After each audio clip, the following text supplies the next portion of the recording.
Olá pessoal, tudo bem? Tarcísio Prado aqui. Hoje eu vou falar com vocês sobre um assunto de extrema importância na hora de você solicitar o projeto arquitetônico para construir as suas kitnets. Vou falar também sobre um problema sério que descobri sobre o terreno que comprei, mesmo tomando todos os cuidados que imaginei que fossem necessários e que agora pode ter comprometido a viabilidade financeira do meu empreendimento. Mas antes, gostaria de pedir para você se inscrever no meu canal e deixar o seu like. Vou deixar alguns segundos para você fazer isso agora, sem perder nada do conteúdo. Vamos lá, 3, 2, 1, valendo! Clica aqui em inscrever e depois no joinha, aproveita e clica no sininho também. Feito? Aê, valeu! Obrigado pessoal! Bom, vamos ao assunto do dia. Depois de fechar o terreno, eu achei que bastava ligar para 2 ou 3 arquitetos e pedir os orçamentos de projeto e pronto. Mas eu estava enganado. É fundamental que você dê um direcionamento para o seu arquiteto. Você precisa saber como pedir um projeto para não ficar perdendo tempo demais. E para isso, você tem que estudar as leis de zoneamento do seu terreno e também o código de obras da sua cidade. Aliás, você já devia ter feito isso antes de comprar o terreno, até porque, em algumas situações, é necessário comprar pela pessoa jurídica para você poder usufruir de alguns benefícios, como será o nosso caso aqui, inclusive. Fora isso, você tem que ver qual será o enquadramento legal do seu empreendimento. Aqui, onde eu moro, existem algumas opções que impactam diretamente no custo que você vai ter com a outorga onerosa, as taxas, impostos e também a área que você vai poder construir. Ou seja, não basta estudar apenas o zoneamento e o código de obras, como eu imaginava. Você vai ter que ir além disso, dar uma olhada inclusive nas leis de incentivo. Por exemplo, aqui no meu município existe um decreto que visa incentivar as construtoras a construir imóveis compactos para a família de baixa renda. Nesse caso, se o imóvel tiver no mínimo 24 metros quadrados, ter apenas um banheiro e no máximo uma vaga de garagem, eu tenho uma série de benefícios, como isenção de taxas, a individualização automática das unidades, ou seja, se um dia quisermos vender as unidades de forma independente, isso será possível, isso é muito bom. E dependendo da região da cidade, não precisamos sequer respeitar o recuo frontal de 5 metros. Outro ponto importante é estudar a lei de acessibilidade do seu município. É preciso saber qual o percentual mínimo de unidades que devem ser dedicadas aos deficientes físicos, que aqui no meu caso é 3%. Ou seja, uma unidade terá que ser dimensionada e preparada para deficiente, com um banheiro maior, acesso por rampas, etc. Outra questão importante é saber qual a exigência de espaço comum de acordo com a quantidade de unidades habitacionais que você vai precisar ter no seu empreendimento. Aqui, se eu tiver mais de 20 unidades, eu preciso reservar o equivalente a 2 metros quadrados de área descoberta para cada kitnet. Ou seja, se tivermos 21 unidades, eu preciso ter 42 metros quadrados de área comum descoberta e mais 10 metros de área coberta. E essas áreas deverão ser acessíveis aos deficientes físicos. Se a área for no térreo, bastariam rampas de acesso, mas se ela for no último pavimento, então vai precisar de elevador. Ou seja, talvez não seja viável aqui, no meu caso, construir mais do que 20 unidades. Temos que pensar bem nisso, são detalhes importantes. Outra questão importante é saber explorar ao máximo o potencial construtivo. E vai por mim, isso é algo que você deve estudar. Não delegue 100% dessa tarefa para o arquiteto, pois pode ser que ele não seja um especialista em legislação e você vai perder dinheiro com isso. Confie, sempre desconfiando. Estude, ligue para a prefeitura. Seja chato, não desista de saber qual é o artigo tal, do decreto tal, da lei que regula todos esses detalhes. Vá a fundo. Não se contente com respostas evasivas e genéricas, que é o que eu mais tive até aqui. Sobre a quantidade máxima de pavimentos, para não precisar de elevador, esse é outro ponto muito importante. É isso que vai definir se você vai precisar de 5 ou 8 anos para recuperar o seu investimento. Aqui, por exemplo, eu levei 2 meses para finalmente descobrir o caminho e ter a resposta definitiva, que é essa aqui, ó, até 5 pavimentos, ou 12 metros de distância entre o piso do primeiro pavimento e o piso do último pavimento, eu não preciso de elevador. Porém, se eu for construir acima de 3 pavimentos, eu tenho que deixar um fosso reservado para um eventual elevador em caso de mudança na lei. Está escrito lá no decreto. E por que fugir de elevador? Bom, no meu estudo, um elevador custaria R$100 mil. Nossa Senhora! Fora o custo de manutenção, licença anual, ou seja, não tem condição de ter elevador aqui, no meu caso, para o meu projeto. Outra coisa é o seguinte, nos 3 primeiros pavimentos, tenho que respeitar apenas um recuo frontal de 5 metros. Mas posso encostar as minhas paredes nas laterais e nos fundos, desde que nessas paredes, obviamente, não existam janelas.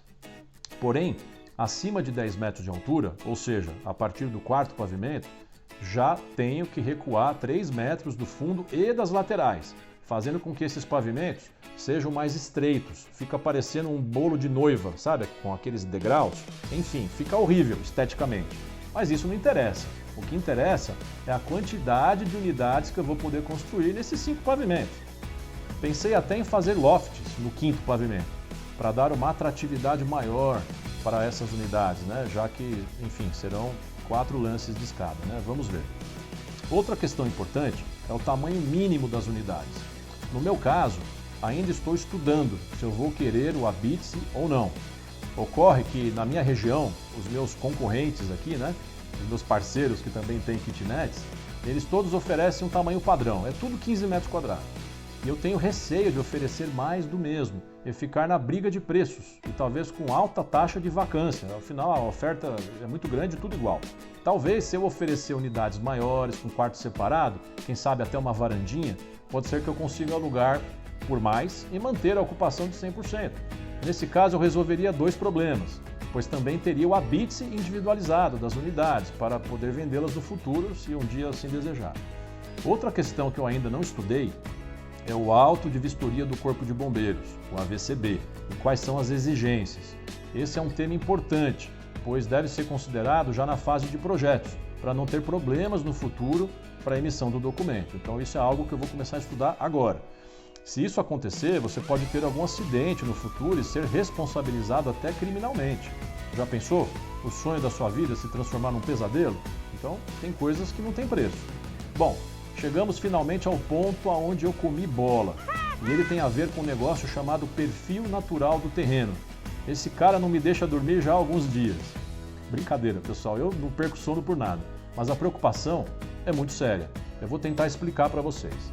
Aqui em São Paulo, até 10 metros de altura, entre o perfil natural do terreno e a laje do último pavimento, podemos construir sem necessidade de recuo nas laterais. Ou seja, eu posso encostar o meu prédio no muro dos meus vizinhos, desde que, obviamente, eu não tenha janelas nessas paredes. E o que é o perfil natural do terreno? Nada mais é do que a topografia original do terreno, ou seja, o desnível que o terreno tinha quando foi mapeado pela prefeitura. No meu caso, o desnível real é pequeno, de no máximo 1 metro, entre a rua e a parte final dos fundos do meu terreno. Pelo menos foi isso que eu comprei.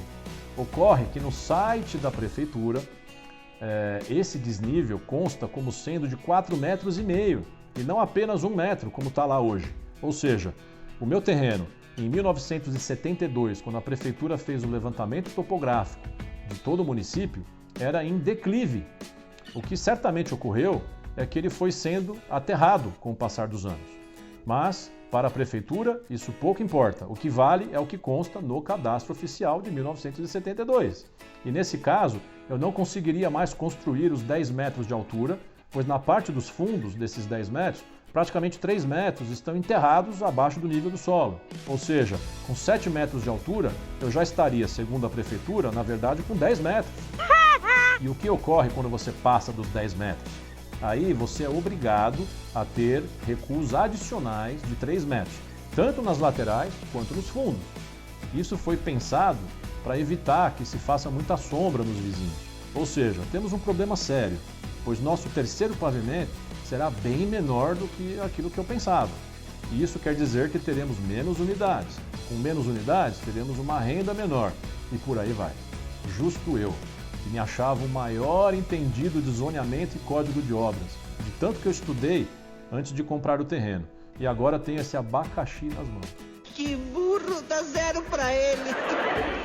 Uma alternativa seria tirar bastante terra da frente do terreno e nivelar ele próximo dos 4 metros de profundidade. Teria que tirar muita terra.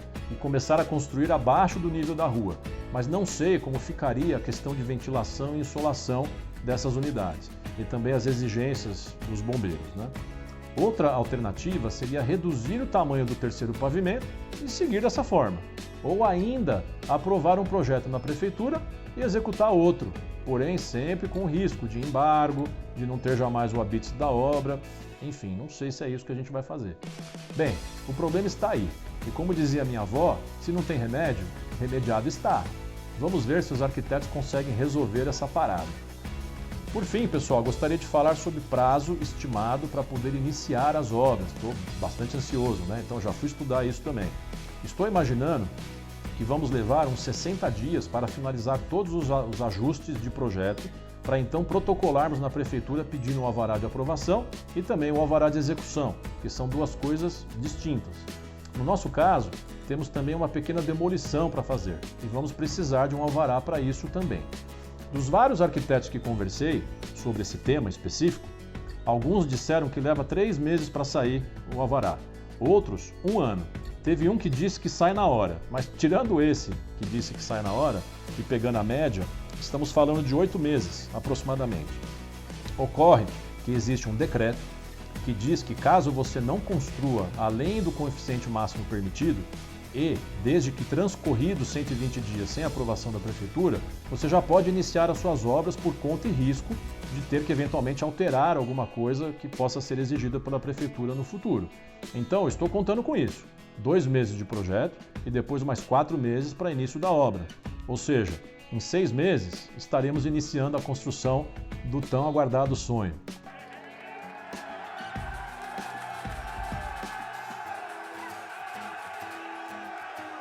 Bom, era isso que eu tinha para passar para vocês hoje. Espero que tenha sido útil de alguma forma. Caso tenham alguma dúvida ou contribuição com o tema, por favor, escrevam aqui embaixo nos comentários. E aproveitem para se inscrever no canal e deixar o seu like. Obrigado, pessoal, e até o próximo vídeo.